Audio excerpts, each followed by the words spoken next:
Hello and welcome back to my channel. I'm Amber from Hearth and Hook, and I want to talk to you some more about bags because I have been trying to finish this second market bag for a little over a week, and that seems like about my normal amount of time given life and all the things, you know, like a work, and I have a kiddo and a house and all the things. So to show you where we started, this was the original market bag that I made from Stephanie Zed, I think is her, how you say her last name. And I followed her tutorial on YouTube exactly, and I used Lily Sugar and Cream cone in one of their striped variations. I no longer have the label, and this is years and years old, so I don't remember the colorway. I apologize for that, but it turned out really, really nice. And this was the smaller version she gave, like a small and a large. And this was the small, but it's kind of a thicker cotton, a number 4 cotton. So I wanted to try it with a number 3 cotton. I would say this is more like a utility cotton, because it's a little rougher, and I still really, really love it. But this essential cotton from KC Knit and Crochet is more of a garment cotton almost, where it's a 3-weight instead of a 4-weight, and it's just softer, which obviously is not a necessity in a market bag, but it's nice. It would be great for like a sweater or something if you're looking for something along those lines. Anyway, this is what I've been using in the color White Sand. I got it on the Joann's liquidation sale. May she rest in peace.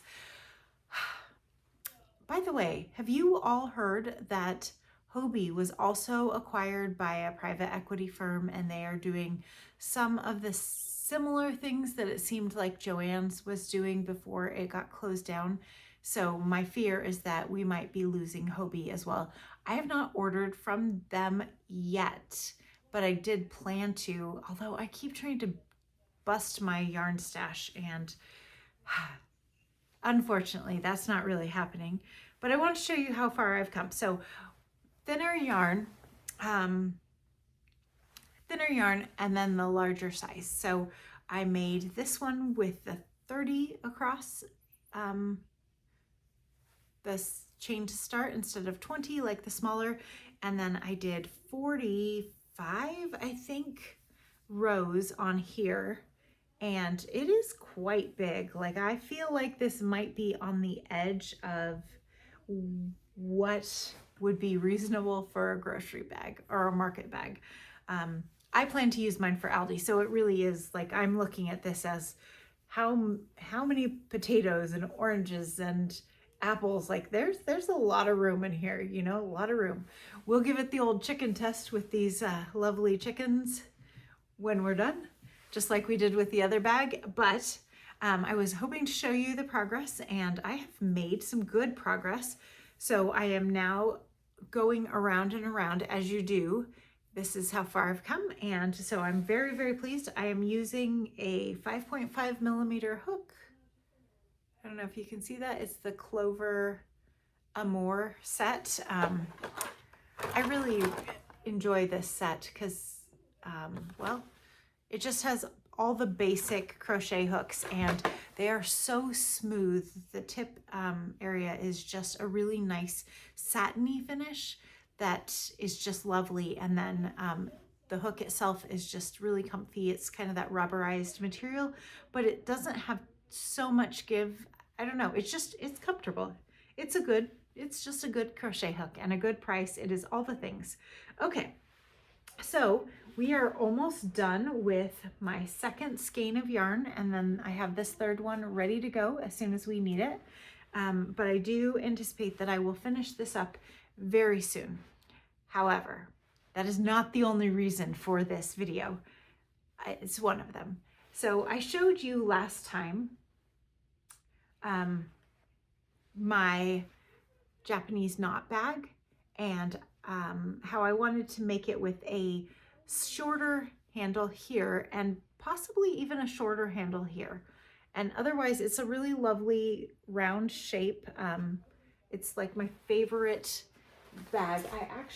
I don't sew much at all, but I did make, this is like the only thing I've ever sewed consistently.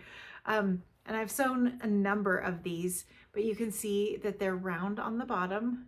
Maybe you can't see, maybe this, they're reversible, which I absolutely love.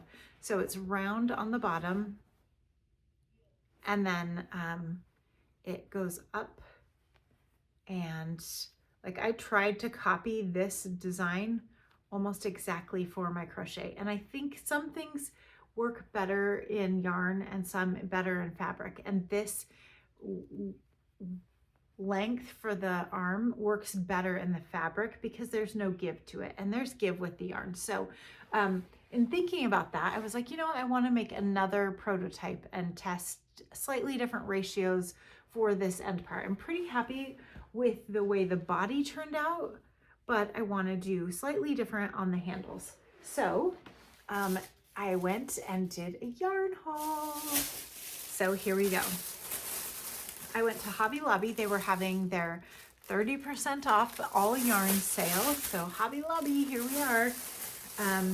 And for this specifically, I got 3 skeins of I Love This Cotton in the colorway denim blue. Yep, you can see that is just a really, really lovely, there's a lot of like variegations in that blue. I am so excited to make a Japanese knot bag with it. So that is my intention. I got 3 of these, and should I tell you what they got for the rest of the skein? I wanted to just talk about bags with this one, so I'm gonna wait for the other stuff that I got for a video talking about something else. But very excited to start on this. This is a thinner weight. This is a 3, I believe. Is it a 3? Does it say on here? Maybe it doesn't say, but it feels more like a 3. It feels more like a garment cotton, like this Casey does. Like you can see, it's a very similar weight, if not the exact same. I'm gonna call this a 3 and not a 4. And when I made the original bag, this is with the Lily Sugar and Cream. So this is a 4 weight. So I might need to size down a hook or 2. I'll probably go with a 5.5 like they recommend for the bag here. And I think I did a 6.5 on this one. So that'll be fun to give that a go and see how it works up in a slightly different yarn, and then change the handles a bit. And I will definitely show you guys what I come up with when I am done. All right, I hope you are all having a wonderful crocheting day, and that all of your crochet bags dreams are coming true.